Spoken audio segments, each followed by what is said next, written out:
Panimur waterfall is actually a river.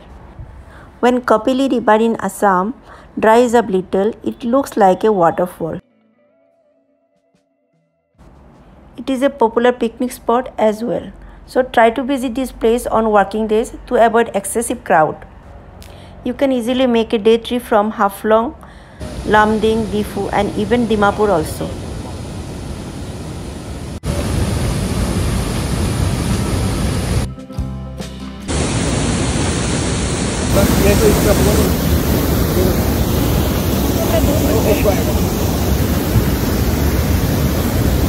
Jacket खोल के पानी को लेके हाँ हाँ फोटो